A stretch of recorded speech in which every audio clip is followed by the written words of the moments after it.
হৈছে গোটেই অসমৰ, কাৰণ গোটেই অসমতে মোৰ চেম্বাৰ আছিলে। তিনিচুকীয়া, ডিব্ৰুগড়, শিৱসাগৰ, যোৰহাট, নগাঁও, তেজপুৰ, গুৱাহাটী ইত্যাদিকে কৰি সকলো ঠাইতে মই লাল কিতাপৰ উপায় দিছোঁ। আৰু যথেষ্ট ব্যক্তি আজি চাকৰি পাইছে বা ভাল মাৰ্কছ লৈ পাছ কৰিছে, ইভেন APSC পৰীক্ষাটো উত্তীৰ্ণ হৈ আজি ভাল গভৰ্ণমেণ্ট চাকৰি কৰি আছে। এতিয়া মই ক'ম যে আমি কেনেকৈ ধৰণে চাওঁ। এতিয়া চোৱাৰ আমাৰ পদ্ধতিটো হৈছে যে যাৰ কাৰণে দেখুৱাব লাগে বা যাৰ কাৰণে দেখুৱাব তেওঁৰ জন্মৰ তাৰিখ, জন্মৰ সময়, জন্মস্থান, এই তিনিটা বস্তু আমাক লাগিব আছে। আৰু তেওঁৰ মাটিৰ ভেটিটো কেনেকুৱা আছে, কেনেকুৱা ধৰণৰ ভেটিত তেওঁ ঘৰ বনালে তেওঁৰ ভৱিষ্যত প্ৰজন্মই উন্নতি কৰিব। উত্তৰ পূবটোক আমি ঈশান কোণ বুলি কওঁ, গতিকে ঈশান কোণত কেতিয়াও লেট্ৰিন, টয়লেট ইত্যাদি হ'ব নালাগে। সেই উত্তৰ পূব চুকত আমি সদায় গোসাঁই ঘৰ বনাব লাগে। আৰু গোসাঁই ঘৰৰ ঠিক ওচৰতে যদি সৰু ল'ৰা ছোৱালী আছে বা পঢ়া শুনা ল'ৰা ছোৱালী আছে, তেনেহ'লে তেওঁলোকৰ পঢ়া শুনা ৰুম বা লাইব্ৰেৰী আদি বনাব পাৰে। ঠিক তেনেকৈ আমি এতিয়া লেট্ৰিনৰ টেংক বা লেট্ৰিন আমি উত্তৰ পূবত আমি বনাব নোৱাৰোঁ, তেনেহ'লে আমি লেট্ৰিনৰ টেংকটো ক'লৈ নিম? ঠিক 9 নম্বৰটো হ'ল আপোনাৰ ফেণ্টাষ্টিক নম্বৰ।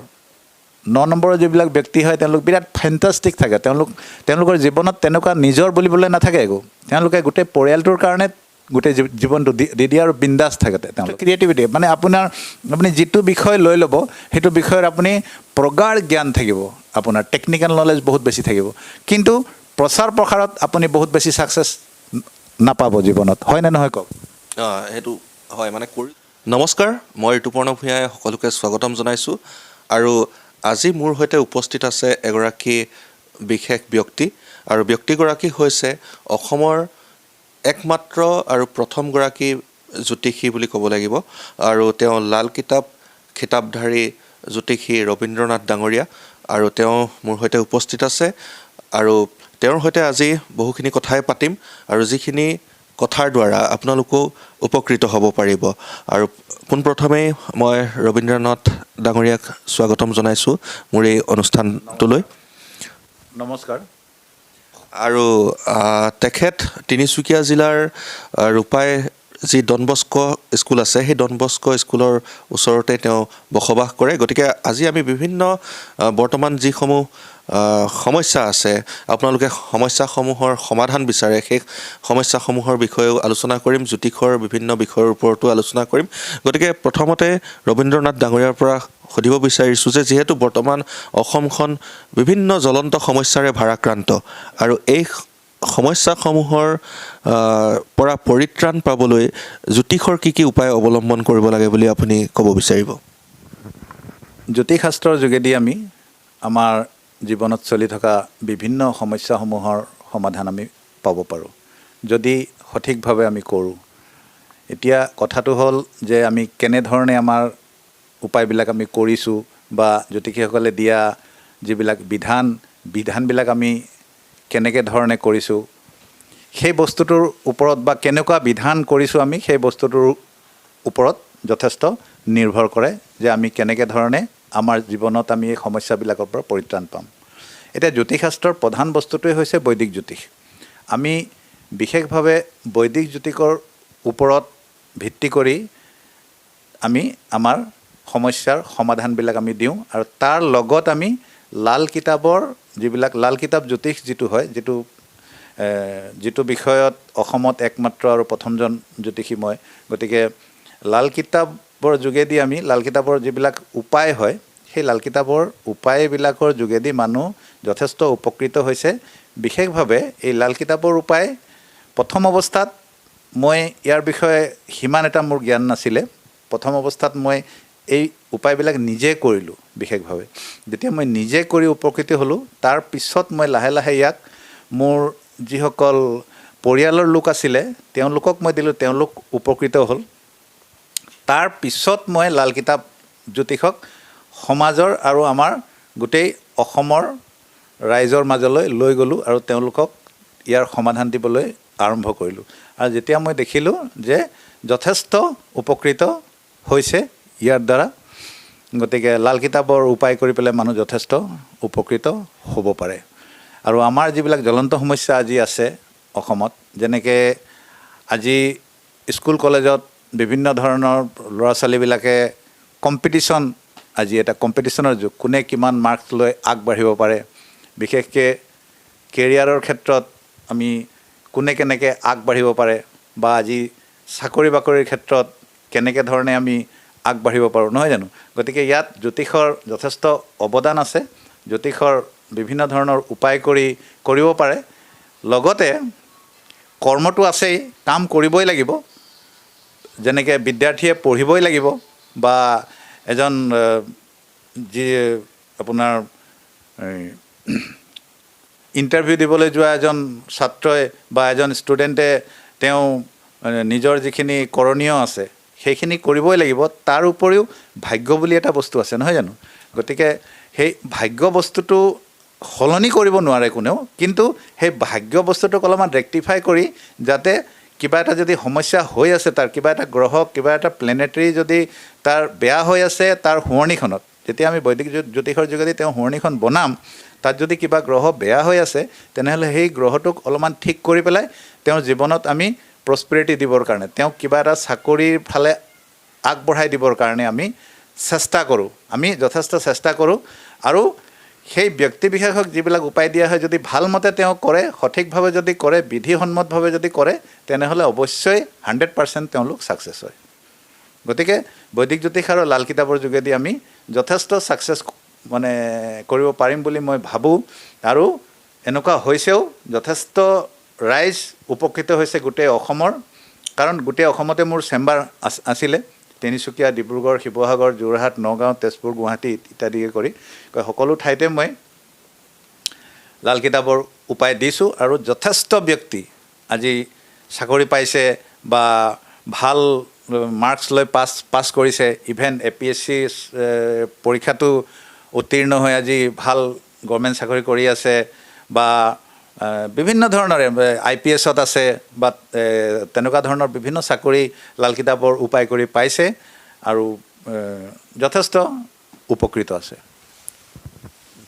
নিশ্চয়কৈ ৰবীন্দ্ৰনাথ ডাঙৰীয়াই উল্লেখ কৰিলে যে লাল কিতাপৰ যিখিনি প্ৰতিকাৰ বা লাল কিতাপৰ জৰিয়তে তেওঁৱে একমাত্ৰ অসমত জ্যোতিষী আৰু তেওঁৰ পৰা এই যিসমূহ সমস্যা হয় সকলোৰে সেয়া পঢ়াৰ ক্ষেত্ৰতে হওক বা বিভিন্ন ক্ষেত্ৰত আৰু সেইসকলে তেওঁৰ পৰা সমাধান লৈ কিন্তু বৰ্তমান বিভিন্ন ক্ষেত্ৰত সুন্দৰভাৱে জীৱন যাপন উদযাপন কৰি থকাৰ কথা তেওঁ উল্লেখ কৰিছে গতিকে আপোনালোকৰো কিবা সমস্যা থাকিলে নিশ্চয়কৈ আপোনালোকে দেখিছে যে তলত তেওঁৰ নামৰ সৈতে যোগাযোগ নম্বৰটো দিয়া হৈছে এই নম্বৰত যোগাযোগ কৰি কিন্তু আপোনালোকে তিনিচুকীয়া জিলাৰ ৰূপাইলৈ আহি তেওঁক সাক্ষাৎ কৰি আপোনালোকে যিকোনো সমস্যাৰ সমাধান ল'ব পাৰিব আৰু এতিয়া দ্বিতীয়তে আপোনাক সুধিব বিচাৰিম যে কেৰিয়াৰৰ কথাটো আহে ছাত্ৰ ছাত্ৰীসকলে পঢ়াৰ শেষ কৰাৰ পাছতেই কেৰিয়াৰৰ কথা চিন্তা কৰে বহুতে চাকৰি এবাৰত দুবাৰত তিনিবাৰত তেনেকৈ চেষ্টা কৰিও নাপায় হতাশাত ভোগা দেখা যায় আৰু এই চাকৰি বাকৰিৰ ক্ষেত্ৰত বা কাৰ কেনেকুৱা কেৰিয়াৰ গঢ় ল'ব তেওঁলোকৰ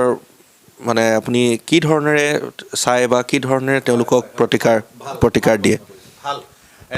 এইটো প্ৰশ্নটো খুব ভাল হৈছে এই হেৰি প্ৰশ্নটো খুব ভাল লাগিছে মোক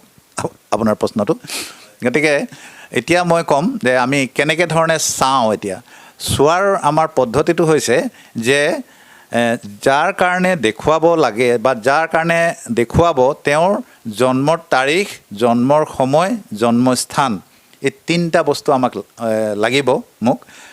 জন্মৰ তাৰিখ জন্মৰ সময় আৰু জন্মৰ স্থান এই তিনিটা বস্তু লাগিব এই তিনিটা বস্তুৰ যোগেদি আমি তেওঁৰ শুৱনিখন বনাম যদি কেনেবাকৈ শুৱনি নাই তেনেহ'লে আমি হাতৰ যোগেদি চাওঁ হাতখন হস্তৰেখা বিজ্ঞান বুলি কয় ইয়াক তেতিয়াহ'লে আমি চাওঁ যে হাতখনত তেওঁৰ কেৰিয়াৰ লাইন কেনেকুৱা আছে কেৰিয়াৰৰ লাইনৰ কাৰণে আমাৰ এই অনামিকা যি আঙুলি আছে অনামিকা আঙুলিৰ ঠিক তলত এডাল কেৰিয়াৰ ৰেখা থাকে অনামিকা আঙুলিৰ তলত এইটো সূৰ্যৰ স্থান বুলি কোৱা হয় আৰু চাকৰিৰ কাৰণে আমি সূৰ্যক বিশেষভাৱে চাওঁ আৰু সূৰ্যৰ স্থানৰ জাষ্ট তলত এডাল ৰেখা থাকে সূৰ্য ৰেখা বুলি কোৱা হয় সেইডাল কেনেকুৱা ধৰণৰ অৱস্থাত আছে তাৰ পৰা আমি বুজিব পাৰিম যে এই ব্যক্তি বিশেষৰ কেৰিয়াৰ কেনেকুৱা হ'ব। ইয়াৰ পিছত শুৱনিখনত আমি চাম, শুৱনিখন যেতিয়া আমি বনাম সেই শুৱনিখনত যিটো লগ্ন হ'ব সেই লগ্নৰ পৰা ষষ্ঠ স্থান, প্ৰথম লগ্নৰ পৰা আমি ষষ্ঠ স্থানটো চাম যে লগ্নৰ পৰা ষষ্ঠ স্থান এক্টিভ হৈ আছে নেকি, বা ষষ্ঠ স্থানত নেগেটিভ কিবা গ্ৰহ বহি আছে নেকি, বিপৰীতাত্মক কিবা গ্ৰহ বহি আছে নেকি, শনি ৰাহু কেতুৰ কিবা প্ৰভাৱ আছে নেকি, সেইবিলাক চাম। তাৰ লগতে আমি 10 নম্বৰ স্থান, যিটো কৰ্মৰ কাৰণে আমি যিটো স্থান বুলি কওঁ, 10 নম্বৰ স্থান আমাৰ শুৱনিখনৰ বা কুষ্টিখনৰ 10 নম্বৰ স্থানত কেনেকুৱা ধৰণৰ গ্ৰহ বহি আছে, এক্টিভ আছেনে নাই 10 নম্বৰ স্থানটো, সেইটো চাম। গতিকে এই গোটেইবিলাক চাই মেলি যদি কিবা তাত গণ্ডগোল হৈ আছে, কিবা প্লেনেটাৰী পজিশ্যন বেয়া হৈ আছে বা গ্ৰহবিলাকৰ পজিশ্যন কিবা বেয়া হৈ আছে, তেনেহ'লে তাৰ কাৰণে যদি উপায় দি দিয়া হয়, তাৰ কাৰণে যদি কিবা এষ্ট্ৰলজিকেল ৰেমেডিজ মানে কৰাই দিয়া হয়, তাৰ কাৰণে কিবা উপায় বা তেনেকুৱা ধৰণৰ কিবা পদ্ধতি অৱলম্বন কৰি যদি তাক ঠিক কৰি দিয়া হয়, তেনেহ'লে 100% ছাকচেছ হয় মানুহ। গতিকে আৰু তেনেকেই ছাকচেছ হৈ গৈ আছে। গতিকে কেৰিয়াৰৰ কাৰণে এইখিনি মানে হাতখন চাই পেলাই প্লাছ তেওঁৰ শুৱনিৰ লগ্নৰ পৰা ষষ্ঠ স্থান আৰু ষষ্ঠ স্থানৰ পৰা 10ম স্থান। ইয়াৰ পিছত নিউমৰলজিৰ কথা আমি পাতিম বাৰু, সংখ্যাতত্বৰ কথাও আছে। গতিকে সংখ্যাতত্বৰ কথাটো ইয়াৰ পিছত আমি পাতিম। গতিকে কেৰিয়াৰৰ কথাটো মই ইমানখিনিয়ে ক'লোঁ যে শুৱনিৰ এইখিনি বস্তু চাই পেলাই আমি তাৰ সমাধানটো দিওঁ, আৰু যদি ভাল ধৰণে উপায় কৰা হয়, ভাল ধৰণে যিবিলাক বুজাই দিয়া হয় বা কোৱা হয় ব্যক্তি বিশেষক যে এনেকৈ ধৰণে কৰিব, এইটো এনেকৈ কৰিব, তেওঁলোকে যদি সেইমতে কৰে তেনেহ'লে মানুহ 100% ছাকচেছ হয়। আৰু ইয়াৰ লগত এটা কথা মই আৰু ক'ম, মানুহ সদায় পজিটিভ থাকিব লাগে, পজিটিভিটি সদায় মানুহৰ ভিতৰত থাকিব লাগে। গতিকে যদি মানুহজন পজিটিভ থাকে, নেগেটিভিটি অলপ আঁতৰাব লাগে। সেইবিলাকৰ কাৰণেও কোনটো প্লেনেট দায়ী হয় ইয়াৰ পিছৰ প্ৰগ্ৰামবিলাকত আমি আলোচনা কৰিম। মানুহৰ ভিতৰলৈ নেগেটিভিটি কিয় আহে, পজিটিভ কিয় হ'ব নোৱাৰে মানুহ, সেইবিলাকৰ কথাও আমি অনাগত দিনত পাতিম বাৰু। আজি কেৰিয়াৰ কথাটো এইখিনি। নিশ্চয়কৈ ইয়াৰ সমান্তৰালভাৱে দৰ্শকসকলক আপোনালোকে যিহেতু অনুষ্ঠানটো চাই আছে, গতিকে আপোনালোকৰ নিজৰ লগতে ঘৰখনৰ পৰিয়ালৰ সদস্যসকলৰ বিভিন্ন ক্ষেত্ৰত সুধিব লগা মনৰ কথা কিছুমান থাকিব পাৰে। গতিকে অনুষ্ঠানটো যিহেতু সম্প্ৰচাৰিত হৈ আছে, আপোনালোকে এই কথাবোৰ কমেণ্ট যোগেও আমালৈ প্ৰেৰণ কৰিব পাৰে। লগতে অনুকিয়াই থৈছোঁ, যিটো নম্বৰ আপোনালোকে দেখা পাইছে ৰবীন্দ্ৰনাথ ডাঙৰীয়াৰ, সেই নম্বৰটোত যোগাযোগ কৰিলে আপোনালোকে যিকোনো সময়তে তেওঁক আপোনালোকৰ ফোনৰ জৰিয়তে যদি আহিব লগা হয়, তেওঁ আপোনালোকক আমন্ত্ৰণ জনাইছে। আৰু যদিহে আপোনালোকে ফোন যোগেও যদি সৰু সমস্যা হয়, সেই সমস্যা নিশ্চয়কৈ সমাধান কৰিব পাৰিব। আৰু বৰ্তমান সময়ত যিহেতু প্ৰত্যেকেই একোখনকৈ সুন্দৰ ঘৰ নিৰ্মাণ কৰে, আৰু ঘৰ নিৰ্মাণ কৰোঁতে কেতিয়াবা ক'ৰবাত কি হয়, সেই ঘৰখনৰ লোকসকলৰ মাজত বহু বেমাৰ আজাৰে দেখা দিয়ে, কিছুমান অশান্তিৰ সৃষ্টি হয়, বা কিছুমান হয়তো কেতিয়াবা ভালদৰে বসবাস কৰাৰ পাছতো খেলি মেলি হৈ থকা দেখা যায়। আৰু এতিয়া কিন্তু বাস্তুশাস্ত্ৰৰ যি জ্যোতিষ, সেই বাস্তুশাস্ত্ৰৰ জ্যোতিষৰ প্ৰচলনো বহু হোৱা দেখা গৈছে। আৰু এই বাস্তুশাস্ত্ৰৰ জ্যোতিষনো কি, আৰু ইয়াৰ পৰা কেনেকৈ প্ৰতিকাৰ নিৰাময় বা ইয়াক কেনেকৈ পালন কৰিব লাগে ঘৰ এখন নিৰ্মাণ কৰোঁতে, বা বাস্তুশাস্ত্ৰ ক'ত ক'ত প্ৰয়োগ হয়, এই গোটেইখিনি কথা মই আপোনাৰ পৰা জানিব বিচাৰিম। নিশ্চয় ভাল কথা। বাস্তুশাস্ত্ৰৰ যথেষ্ট প্ৰচলন হৈছে, ৰাইজ আমাৰ অসমত বাস্তুশাস্ত্ৰৰ বিষয়ে অৱগত হৈছে। ইতিমধ্যে বহু ব্যক্তি আছে যিসকলে বাস্তুৰ কাৰণে মোক লৈ যায়, দেখুৱায়, আৰু তেওঁলোকে তেনেকুৱা লাভালাভো পাইছে। গতিকে বাস্তুশাস্ত্ৰৰ কথাটো মই কৈ দি আছোঁ এতিয়া। যদি বাস মানে হৈ গ'ল আমি য'ত বাস কৰোঁ, আৰু তো মানে আমি ব্যক্তি বিশেষ, তাৰমানে আমি য'ত বাস কৰোঁ সেই ঠাইডোখৰক বাস্তু বুলি কোৱা হয়। গতিকে বাস্তু যদি একেবাৰে মাটিৰ পৰা কৰা হয় তেনেহ'লে খুবেই ভাল। যদি কোনোবাই এডোখৰ মাটি লৈছে, তেওঁ তাত ঘৰ বনাব, যদি তাৰ পৰা যদি বাস্তু কৰা হয় তেনেহ'লেতো খুবেই ভাল। বাস্তু যদি মাটিৰ পৰা কৰা হয় তেনেহ'লে প্ৰথম মাটিৰ ভেটিটো চাব লাগে আমি। মাটিৰ ভেটি চাই আৰু মাটি পৰীক্ষা কৰিব লাগে আমি। মাটিৰ পৰীক্ষা কৰা এটা বিধি আছে, গতিকে সেই বিধি অনুসাৰে আমি মাটিটো পৰীক্ষা কৰিব লাগে। আৰু মাটিৰ ভেটিটো চাই ল'ব লাগে যেনেকৈ গজ ভেটি সৰ্প ভেটি তেনেকুৱা ধৰণৰ বিভিন্ন ধৰণৰ ভেটি আছে গতিকে কেনেকুৱা ভেটিত কাক শ্বুট কৰিব আৰু তেওঁলোকৰ ঘৰৰ head of the family member মানে যিজন ব্যক্তি মুখ্য ব্যক্তি হয় তেওঁলোকৰ যদি শুৱনি আছে সেই শুৱনিখনত আমি চাই লওঁ কেনেকুৱা ধৰণৰ গ্ৰহৰ পৰিস্থিতি আছে বা যদি তেওঁৰ শুৱনিখন নাই তেনেহ'লে তেওঁৰ হাতখন চাই আমি চাই লওঁ যে তেওঁৰ হাতখনত বা তেওঁৰ শুৱনিখনত কেনেকুৱা ধৰণৰ পৰিস্থিতি আছে আৰু তেওঁৰ মাটিৰ ভেটিটো কেনেকুৱা আছে কেনেকুৱা ধৰণৰ ভেটিত তেওঁ ঘৰ বনালে তেওঁৰ ভৱিষ্যত প্ৰজন্মই উন্নতি কৰিব গতিকে এইখিনি হ'ল মাটিৰ কথা তাৰপিছত আহিব আমি ঘৰ বনাম তাৰপিছত আমি জোকমাক যেনিবা কৰিলোঁ কোনোবাই RCC বনালে কোনোবাই আছাম টাইপ বনালে তাৰপিছত আহিব দিশৰ কথা দিশ যেনেকৈ আমি সচৰাচৰ দিশ 4টা পাওঁ কিন্তু 4টাৰ পিছত আমি আকৌ 8টা পাওঁ যেনেকৈ আমি পূব পশ্চিম উত্তৰ দক্ষিণ উত্তৰ পূব উত্তৰ পশ্চিম দক্ষিণ পূব দক্ষিণ পশ্চিম এনেকৈ আমাৰ 8টা দিশ আছে আকৌ আমাৰ বাস্তুত 8টা দিশৰ উপৰিও 16টা জোন আছে 16টা জোন আমি ডিভাইড কৰি দিওঁ মানে প্ৰতিটো দিশৰ এটা আকৌ ভাগ কৰি পেলাই আমি 16টা জোন কৰোঁ আৰু সেই 16টা জোন অনুসাৰে আমি বাস্তু নিৰ্ধাৰণ কৰি দিওঁ যেনেকৈ ঘৰ এখন বনালে ঘৰৰ ঠিক পূবৰ ফালে বা উত্তৰ পূবৰ ফালে লেট্ৰিনৰ টেংক থাকিব নালাগে উত্তৰ পূবৰ ফালে কোনো ধৰণৰ টয়লেট থাকিব নালাগে যিহেতু উত্তৰ পূব দিশটো ঈশ্বৰৰ দিশ হয় আৰু আমি যদি গ্ৰহৰ ফালৰ পৰা চাওঁ তেনেহ'লে সেইটো বৃহস্পতিৰ দিশ হয় গতিকে উত্তৰ পূবটোক আমি ঈশান কোণ বুলি কওঁ গতিকে ঈশান কোণত কেতিয়াও লেট্ৰিন টয়লেট ইত্যাদি হ'ব নালাগে সেই উত্তৰ পূব চুকত আমি সদায় গোসাঁই ঘৰ বনাব লাগে আৰু গোসাঁই ঘৰৰ ঠিক ওচৰতে যদি সৰু ল'ৰা ছোৱালী আছে বা পঢ়া শুনা ল'ৰা ছোৱালী আছে তেনেহ'লে তেওঁলোকৰ পঢ়া শুনা ৰুম বা লাইব্ৰেৰী আদি বনাব পাৰে ঠিক তেনেকৈ আমি এতিয়া লেট্ৰিনৰ টেংক বা লেট্ৰিন আমি উত্তৰ পূবত আমি বনাব নোৱাৰোঁ তেনেহ'লে আমি লেট্ৰিনৰ টেংকটো ক'লৈ নিম ঠিক আমাৰ এটা জোন আছে যিটো নেকি পশ্চিম পশ্চিম উত্তৰ হয় যাক আমি ৱেষ্ট নৰ্থ বুলি কওঁ সেইটো জোনত আমাৰ লেট্ৰিনৰ টেংক থাকিব লাগে আৰু সেইটো জোনত যদি আমাৰ লেট্ৰিনৰ টেংক থাকে আৰু ঘৰৰ পৰা অলপমান যদি দূৰৈত হয় কেইফুটমান অলপমান আঁতৰ কৰি যদি আমি লেট্ৰিনৰ টেংকটো বনাওঁ তেনেহ'লে ঘৰখনৰ কাৰণে ভাল হয় উন্নতিমূলক হয় ঘৰৰ ভৱিষ্যত প্ৰজন্মৰ কাৰণে উন্নতিমূলক হয় ইয়াৰ পিছত আমি বাস্তুত পাওঁ ইয়াৰ পিছত আমাৰ মুখ্য বস্তুটো হৈ গ'ল ৰান্ধনীশাল বা কিচেন ৰুম আমি কিচেন ক'ত বনাম কিচেনৰ কাৰণে আমাৰ যিটো অগ্নিকোণ আছে মানে পূব আৰু দক্ষিণৰ মাজত যিটো কোণ আছে দক্ষিণ পূব কোণটোক আমি অগ্নিকোণ বুলি কওঁ গতিকে অগ্নিকোণত কিচেনৰ হয় গতিকে তাত ৰান্ধনীশাল আমি বনাব লাগে ঠিক দক্ষিণ পূব কোণত এতিয়া ঘৰৰ আমি ৰান্ধনীশাল হ'ল তাৰপিছত আহিব পানী আমি গোটেই ঘৰখনতে পানী আমাৰ মুখ্য বস্তু পানীয়ে প্ৰাণীৰ প্ৰাণ গতিকে পানীনো আমি ক'ৰ পৰা ল'ম পানীৰ কাৰণে পানীৰ যিটো দিশ হৈছে সেইটো হৈছে উত্তৰ আৰু উত্তৰ পূব গতিকে উত্তৰ পূবত যদি আমি টিউবৱেল বহাওঁ বা উত্তৰ পূবৰ পৰা উত্তৰলৈ আমি যিমান পাৰোঁ উত্তৰ পূবৰ পৰা উত্তৰৰ ভিতৰত আমি যদি টিউবৱেল বহাওঁ তেনেহ'লে ঘৰখনৰ কাৰণে প্ৰস্পেৰিটি থাকিব ঘৰখনে হেল্থ ৱেল্থ এণ্ড প্ৰস্পেৰিটি পাব ইয়াৰ পিছত আহিম আমি আমাৰ শোৱনি কোঠা তাৰমানে বেডৰুমবিলাক কেনেকুৱা হ'ব লাগে কোনটো ক'ত কেনেকৈ প্লেচমেণ্ট থাকিব লাগে গতিকে বেডৰুমৰ ক্ষেত্ৰত মই থুলমূলকৈ কৈ দিছোঁ আৰু গতিকে বেডৰুম আমি মুখ্য বেডৰুম যিটো আমাৰ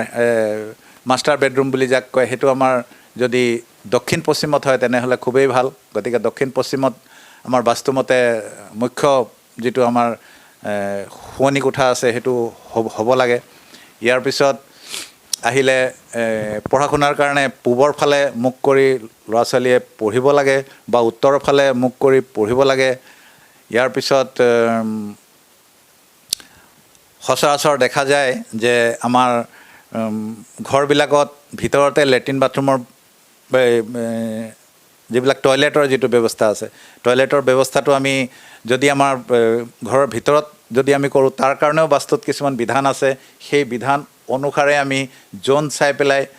ঘৰৰ ভিতৰত আমি টয়লেট বা তেনেকুৱা ধৰণৰ গা ধোৱা ঘৰ বা টয়লেটবিলাক আমি ব্যৱস্থা কৰি দিওঁ গতিকে তেনেকুৱা ধৰণে আৰু এটা থুলমূলকৈ আমি বাস্তুৰ কথা মানে তেনেকুৱাই আছে তাৰপিছত ব্যক্তিবিশেষ আমাৰ ওচৰলৈ আহিলে তেওঁলোকক আমি ধুনীয়াকৈ বুজাই মেলি নক্সা বনাই মেলি বস্তুটো ঠিক ঠাক কৰি পেলাই দিওঁ আপুনি ধৰক সেই যিখিনি কোনোবাই যদি নতুনকৈ ঘৰ বনাব বিচাৰিছে তেতিয়া নিশ্চয়কৈ আপুনি নক্সাও তৈয়াৰ কৰি দিয়ে নক্সাও দিয়া হয় তৈয়াৰ কৰি নিশ্চয়কৈ কোনোবাই যদি নতুনকৈ এখন ঘৰ তৰিম বুলি ভাবিছে বনাম বুলি ভাবিছে বা মাটিখিনি আপুনি লোৱা মাটিখিনি ভাল হয়নে নহয় কিবা অশুভ শক্তি তাত আছে নেকি তেনেকুৱা ধৰণৰ সেই গোটেইখিনি পৰীক্ষা নিৰীক্ষা কৰি এটা সুন্দৰ নক্সা যদি আপোনালোকে নিৰ্মাণ কৰি ল'ব বিচাৰে তেন্তে ৰবীন্দ্ৰনাথ ডাঙৰীয়াক আপোনালোকে যোগাযোগ কৰিব পাৰে তলত যিহেতু নম্বৰ দিয়াই আছে আপোনালোকে দেৰি কিয় কৰিব নালাগে আমাৰ অনুষ্ঠানটো উপভোগ কৰাৰ পাছতে আপোনালোকে ফোন কৰিলে নিশ্চয় তেওঁক যোগাযোগ কৰিব পাৰিব আৰু প্ৰায় আমি শেষৰ সময়খিনিলৈ আহি উপস্থিত হৈছোঁহি যিহেতু আপুনি উল্লেখ কৰিলে অন্য এক জ্যোতিষ শাস্ত্ৰ যে সংখ্যাতত্ত্ব যিটো নিউমাৰলজি বুলি কোৱা হয় এই সংখ্যাতত্ত্বৰ জৰিয়তে স্বাস্থ্য সম্পদ আৰু সমৃদ্ধি এজন মানুহৰ বা এটা পৰিয়াললৈ কিদৰে কঢ়িয়াই আনিব পাৰি বা এই সংখ্যাতত্ত্ব জ্যোতিষ শাস্ত্ৰটো আচলতে কি হয় কেনেকুৱা ধৰণৰ হয় সংখ্যাতত্ত্বটো হৈছে নিউমাৰলজি বুলি কয় নিউমাৰলজিটো বিশেষভাৱে চাইনা আৰু জাপানত ইয়াৰ প্ৰচলন বহুত বেছি গতিকে ইয়াত আমাৰ সংখ্যাতত্ত্বত এটা বস্তু আছে এটা সেইটো হৈছে লছু গ্ৰিড আমি লছু গ্ৰিডটো ফ'ল' কৰোঁ গতিকে লছু গ্ৰিডৰ যিটো ফৰ্মুলা আছে সেইমতে আমি চলোঁ গতিকে লছু গ্ৰিডৰ ফৰ্মুলা মতে সংখ্যাতত্ত্বত আমাৰ যিটো ডেট অফ বাৰ্থ থাকে মানে আমাৰ জন্মৰ যিটো তাৰিখ থাকে তাৰ অনুসাৰে আমি নিৰ্ধাৰণ কৰোঁ যে আমাৰ যিটো ডেষ্টিনি নাম্বাৰ যে ভাগ্যাংক বুলি কোৱা হয় বা মূলাংক যিটো তাৰিখত আমাৰ জন্ম হয় সেইটোক আমি ড্ৰাইভাৰ নাম্বাৰ বুলি কওঁ আৰু গোটেইখিনি প্লাছ কৰি পেলাই যিটো হয় তাক আমি কণ্ডাক্টৰ নাম্বাৰ বুলি কওঁ গতিকে আমাৰ ড্ৰাইভাৰ নাম্বাৰ আৰু কণ্ডাক্টৰ নাম্বাৰৰ ওপৰত বেছ কৰি পেলাই আমি ডেট অফ বাৰ্থটো ক'ত কেনেকৈ কি কৰিলে আমি সেই ডেট অফ বাৰ্থটোৰ পৰা আমাৰ জীৱনত আমি হেল্থ ৱেল্থ প্ৰস্পেৰিটি পাওঁ ইয়াৰ লগতে যিটো নাম প্ৰচলিত আছে সেই নামটোক আমি কেনেকৈ ধৰণে বেলেঞ্চ কৰি দিলে সেই নাম্বাৰটো সেই নামৰ যোগেদি আহিব সেই বস্তুটো আমি যদি ছ'চিয়েল মিডিয়াত দিওঁ ছাপ'জ আপোনাৰ ইউটিউব বা ফেচবুক বা ইনষ্টাগ্ৰাম এইবিলাক চলি আছে সেইবিলাকত যদি দি পেলাই আমাৰ ছিষ্টেমত তাৰমানে ওপৰ গ্ৰহৰ যোগেদি চলি আছে গোটেই বস্তুটো গতিকে গোটেই বস্তুটো আমাৰ চলাৰ ছিষ্টেমত চাৰ্কুলেট হ'ব এই যেতিয়া চাৰ্কুলেট হ'ব তেতিয়া মানুহে প্ৰস্পেৰিটিৰ ওপৰত প্ৰস্পেৰিটি পাই গৈ থাকে যদি আমি নিউমৰলজিকেলি আমাৰ নেমটো আমি বেলেঞ্চ কৰি দিওঁ এতিয়া এইটো বহুত দীঘলীয়া এটা বস্তু হয় নিউমৰলজিটো গতিকে ইয়াত 9টা নাম্বাৰ আছে 9টা নাম্বাৰৰ তাক 9টা নাম্বাৰৰ যোগেদি আমি কেনেকৈ ধৰণে কোনটো নাম্বাৰ কাৰ লগত কেনেকৈ কি হয় এনেই থুলমূলকৈ মই কৈ দি আছোঁ নিউমৰলজিৰ কথাটো কাৰণ 1ৰ পৰা 9লৈকে 9টা নাম্বাৰ আছে যেনেকৈ 1 যিটো নাম্বাৰ আছে 1 নাম্বাৰটো সূৰ্যৰ লগত ৰিলেটেড হয় গতিকে 1 আছে বা 10 আছে 10 1 যোগ 0 কৰিলেও আপোনাৰ 10 হ'ব বা 19 আছে 19 যদি আমি 9 10 হ'ব আকৌ 28 আছে 8 2 10 হ'ব গতিকে তেনেকুৱা ধৰণৰ আপোনাৰ 1 নম্বৰবিলাক সদায় সূৰ্যৰ লগত 1 নাম্বাৰটো সূৰ্যৰ লগত ৰিলেটেড হয় গতিকে 1 নম্বৰৰ ব্যক্তিবিলাক অলপমান এগ্ৰেছিভ থাকে অলপমান লিডাৰশ্বিপৰ থাকে লিডাৰশ্বিপ টাইপ থাকে গতিকে 1 নম্বৰটো মানে তেনেকুৱা গতিকে ইয়াৰ পিছত আহে 2 নম্বৰ থুলমূলকৈ মই কৈ গৈছোঁ যদি বেছিকৈ ইয়াৰ বিষয়ে জানিব লাগে তেনেহ'লে অনাগত অনুষ্ঠানবিলাকত আমি কৰিম আৰু এতিয়া মই থুলমূলকৈ বস্তুবিলাক কৈ দিছোঁ ইয়াৰ পিছত আহিব 2 নম্বৰটো 2 আছে 2ৰ পিছত আমাৰ 11 আছে 11ৰ পিছত 20 আছে 20ৰ পিছত 29 আছে মানে এইকেইটা নাম্বাৰ আপোনাৰ মুনৰ লগত মানে চন্দ্ৰৰ লগত জড়িত গতিকে তেওঁলোক অলপমান চেণ্টিমেণ্টেল হয় দিয়কচোন অলপমান আলসুৱা হয় মানে 2 তাৰিখৰ লগত যিবিলাক ধৰক জন্ম হৈছে 11 তাৰিখত যিবিলাক জন্ম হৈছে বা 20 তাৰিখত যিবিলাক জন্ম হৈছে বা 29 তাৰিখত যিবিলাক জন্ম হৈছে তেওঁলোক আলসুৱা হয় অলপ বাছি খোৱা প্ৰকৃতিৰ হয় অলপমান তেওঁলোক চেণ্টিমেণ্টেল সৰু কথাটো ডাঙৰকৈ চিন্তা কৰা তেনেকুৱা ধৰণৰ আৰু অলপমান টেনশ্যন বেছিকৈ লোৱা মুনৰ লগত ৰিলেটেড হয় তেওঁলোক ইয়াৰ পিছত আহে 3 নম্বৰ 3 লগত আছে আপোনাৰ 3 আছে 3ৰ পিছত 12 আছে 12ৰ পিছত 21 আছে 21ৰ পিছত 30 আছে এই 4টা নম্বৰ আমাৰ 3 লগত হয় গতিকে 3 নম্বৰটো জুপিটাৰ মানে বৃহস্পতিৰ লগত ৰিলেটেড তো 3 নম্বৰটো ক্ৰিয়েটিভিটি মানে শিক্ষা জগতৰ লগত জড়িত এডুকেশ্যনৰ লগত যিবিলাক জড়িত আপুনি চাব বিশেষভাৱে 3 নম্বৰ বা 3 নম্বৰ যিবিলাক ব্যক্তি হয় তেওঁলোক শিক্ষা এডুকেশ্যন বা গভৰ্ণমেণ্ট ছাৰ্ভিচ তেনেকুৱাবিলাকৰ লগত তেওঁলোক জড়িত থাকে যথেষ্ট ক্ৰিয়েটিভিটি থাকে আকৌ আহিলে 4 নম্বৰটোক চবে অলপমান আনলাকি বুলি কয় ষ্ট্ৰাগল নম্বৰ বুলি কয় হয় এইটো 4 নম্বৰটো ষ্ট্ৰাগল হয় গতিকে 4 আছে 13 আছে তাৰপিছত আপোনাৰ 22 আছে গতিকে এইকেইটা অলপমান ষ্ট্ৰাগল হয় এইটো ৰাহুৰ নাম্বাৰ হয় গতিকে ৰাহুৰ নাম্বাৰৰ যিবিলাক মানুহ ৰুল হয় তেওঁলোক অলপমান ষ্ট্ৰাগল কৰিব লাগে খংটো অলপ বেছি থাকে তেওঁলোকৰ কিন্তু তেওঁলোক বিৰাট অভিজ্ঞ হয় তেওঁলোকে যিটো বস্তুৰ ওপৰত তেওঁলোকে জ্ঞান লয় তাৰ যথেষ্ট অভিজ্ঞ থাকে তেওঁলোক জ্ঞানৰ ভাণ্ডাৰ থাকে তেওঁলোকৰ ভিতৰত কিন্তু তেওঁলোকক মানুহে পটককৈ বুজি নাপায় ৰাহুৰ নাম্বাৰৰ লগত যিবিলাক ৰুলে ইয়াৰ পিছত আহে নম্বৰ 5 নম্বৰ 5 হ'ল 5ৰ পিছত আহিল 14 আহিলে 14ৰ পিছত 23 আহিলে গতিকে 5 14 আৰু 23 5 14 আৰু 23 এইকেইটা 23টো যদি আমি প্লাছ কৰি দিওঁ 5 হয় গতিকে 14টো প্লাছ কৰি দিলে 5 হয় গতিকে 5 নম্বৰটো পৰিকল্পনা মানে পাৰিকল্পনিক জ্ঞান একাউণ্টেঞ্চিৰ জ্ঞান বিশেষভাৱে ইয়াৰ পিছত বিজনেছ নলেজ তেনেকুৱা ব্যক্তিবিলাকৰ ভিতৰত থাকে 5ৰ যিবিলাক মূলাংশ হয় গতিকে 5 নম্বৰটো তেনেকুৱা হয় আকৌ আহিলে নম্বৰ 6 নম্বৰ 6 নম্বৰ 15 বা নম্বৰ 24 গতিকে 24 যদি আমি প্লাছ কৰি দিওঁ তেনেহ'লে 6 হয় তেনে 15 যদি আমি প্লাছ কৰি দিওঁ তেনেহ'লে 6 হয় আকৌ 6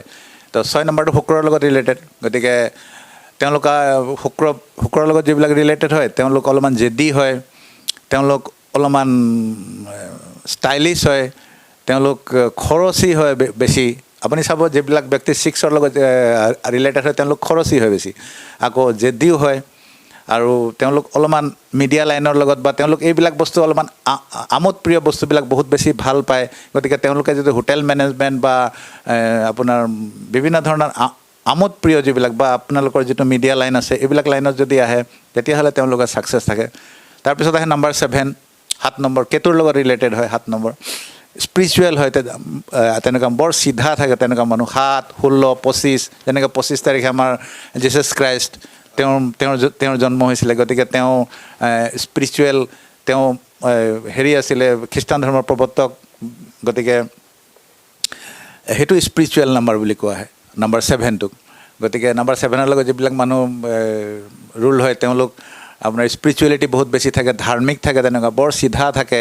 বৰ কোমল মনোবৃত্তিত থাকে তেওঁলোক গতিকে 7 তাৰিখৰ মানুহবিলাক তেনেকুৱা থাকে ইয়াৰ পিছত আহিলে নম্বৰ 8 নম্বৰ 8 হৈ গ'ল 8ৰ পিছত হৈ গ'ল 17ৰ পিছত হৈ গ'ল আপোনাৰ 26 এই 3টা নম্বৰ 8 নম্বৰটো শনিৰ লগত ৰিলেটেড হয় অলপমান ভয় কৰে মানুহে দিয়কচোন শনি চবে নহয় জানো গতিকে শনিৰ নম্বৰত যিবিলাক ৰিলেটেড হয় তেওঁলোকৰ জীৱনত অলপমান ষ্ট্ৰাগল থাকে অলপমান কষ্টকৰ থাকে পৰিশ্ৰমী থাকে কিন্তু বিৰাট পৰিশ্ৰমী ক্ৰিয়েটিভ থাকে তেওঁলোক বিৰাট আৰু তেওঁলোকে যিটো ভাবে জীৱনত যিটো এবাৰ মানে ভাবি লয় সেইটো কৰি এৰে কিন্তু বুজি পালেনে গতিকে 8 নম্বৰটো তেনেকুৱা আৰু শনি নম্বৰ ইয়াৰ পিছত নম্বৰ 9 নম্বৰটো হ'ল আপোনাৰ ফেণ্টাষ্টিক নম্বৰ 9 নম্বৰৰ যিবিলাক ব্যক্তি হয় তেওঁলোক বিৰাট ফেণ্টাষ্টিক থাকে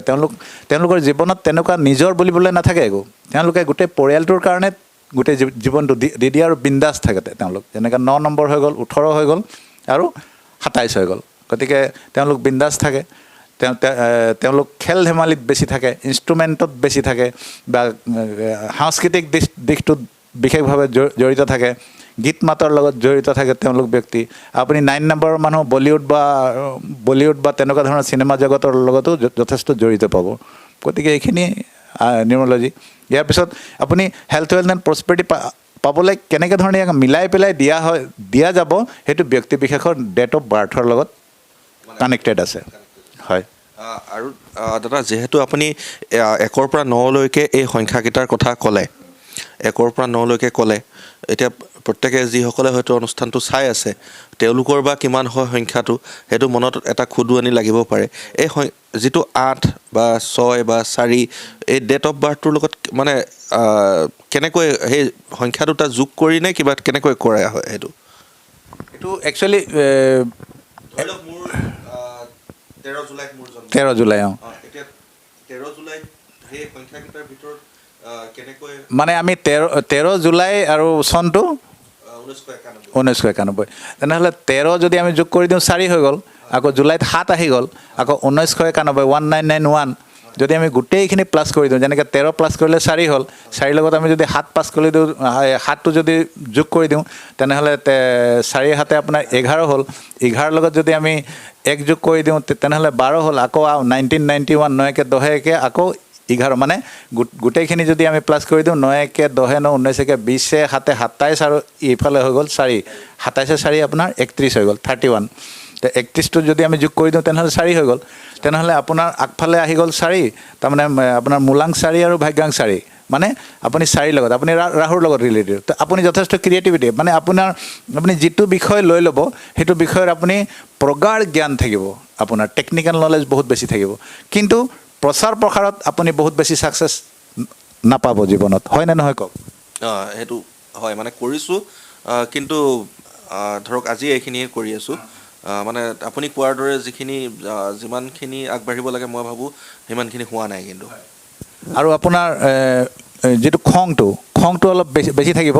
আপুনি অলপমান এগ্ৰেছিভ টাইপটো থাকিব নম্বৰ 4 মানুহবিলাক অলপমান এগ্ৰেছিভ হয় মানে তেওঁলোক হয় গতিকে নম্বৰ 4 মানুহবিলাক অলপমান এগ্ৰেছিভ হয় মানে পটককৈ মানি নলয় মানে অলপমান তাৰ্কিক হয়নে নহয় হয় গতিকে নাম্বাৰ 4ৰ সেইটো বিশেষত্ব আছে গতিকে আপোনাৰ নম্বৰ 4 to 4 মানে 4 লগত 4 আপুনি হৈছে আৰু আপোনাৰ ডেট অফ বাৰ্থৰ ভিতৰত আমি গোটেইখিনি যদি মিলাই চাওঁ তেনেহ'লে 1 আছে 4 আছে 7 আৰু 9 মাত্ৰ 4টা নম্বৰ আছে জেনেৰেলি 5টাতকৈ বেছি নম্বৰ থাকিব লাগে বা 5টা থাকিলেও অলপ মিলাই থাকিব লাগে যেনেকৈ লছু গ্ৰেডৰ মতে যদি ৰাজযোগ হয় যেনেকৈ 2 5 8 এই 3টা সংখ্যা থাকিব লাগে বা 4 5 6 তেনেকুৱা ধৰণৰ সংখ্যা থাকিব লাগে সেইবিলাক থাকিলে এটা ৰাজযোগ হয় গতিকে সেইবিলাক আমি এটা ইয়াৰ হেৰি আছে নিয়ম আছে এটা ফৰ্মুলা আছে সেই ফৰ্মুলাই দি আমি নাম্বাৰ ওলাই পেলাই মানুহক দি দিওঁ তেতিয়া তেওঁলোকে তেনেকৈ ইউজ কৰে বা মোবাইল নাম্বাৰ আছে একাউণ্ট নম্বৰ আছে সেইবিলাকতো আমি বেলেঞ্চ কৰি দিওঁ নেম আছে নামটো আকৌ বেলেঞ্চ কৰি দিওঁ এইবিলাক কিছুমান নিয়ম আছে তেনেকৈ আমি বেলেঞ্চ কৰি দিলে প্ৰস্পেৰিটি বা হেল্থ আপোনাৰ জীৱনত আপুনি পাব আপুনি মানে ধৰক কোনেও নিৰাশা হ'ব নালাগে প্ৰতিটো বস্তুৰে প্ৰতিকাৰ নিশ্চয় আছে প্ৰতিটো বস্তুৰে আছে এতিয়া জ্যোতিষৰো প্ৰতিকাৰ আছে আৰু নিউমেৰলজিৰো প্ৰতিকাৰ আছে আৰু বাস্তুৰো প্ৰতিকাৰ আছে যদি কোনোবাই বাস্তু নজনাকৈ কিবা তেনেকুৱা ধৰণৰ ঘৰ বনাই দিছে তেওঁলোকৰ প্ৰতিকাৰৰ যোগেদি ঠিক কৰিব পৰা যাব বা নিউমেৰলজিৰ যোগেদি হেল্থ প্ৰস্পেৰিটি পোৱা যাব বা আমাৰ জ্যোতিষৰ যোগেদিও আমি হেল্থ প্ৰস্পেৰিটি দিব পাৰিম বুলি এতিয়ালৈকে মই ভাবি আছোঁ আৰু যথেষ্ট ব্যক্তি উপকৃত হৈছে আৰু আগলৈ এতিয়া ঈশ্বৰৰ কৃপা আৰু ৰাইজৰ আশীৰ্বাদ নিশ্চয়কৈ ইমান সময় ৰূপাই নিবাসী ৰবীন্দ্ৰনাথ ডাঙৰীয়াৰ লগত বহুখিনি কথা পাতিলোঁ যিখিনি কথা হয়তো আপোনালোকেও জানিব বিচাৰে বা ময়ো তেওঁৰ সৈতে দুআষাৰ কথা পাতি এই সাক্ষাৎকাৰটোৰ জৰিয়তে ময়ো যাতে কিছু নজনা কথা জানিব পাৰোঁ সেই উদ্দেশ্য লৈ আহিলোঁ আৰু আপোনালোকৰ আগত আপোনালোককো এই কথাখিনি অৱগত কৰোঁ বুলি আহিলোঁ আৰু যিকোনো সমস্যাৰে সমাধান বা প্ৰতিকাৰ ৰবীন্দ্ৰনাথ ডাঙৰীয়াৰ ওচৰত আছে আৰু যিহেতু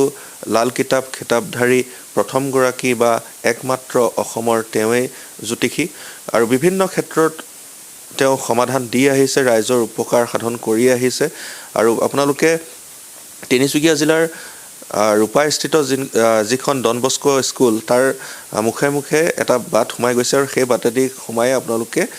এখেতক লগ পাব পাৰিব এখেতৰ বাসগৃহতেই আৰু যিহেতু যোগাযোগ নম্বৰ দিয়াই আছে আপোনালোকক পুনৰবাৰ কৈছোঁ এই যোগাযোগ নম্বৰত যোগাযোগ কৰি আপোনালোকে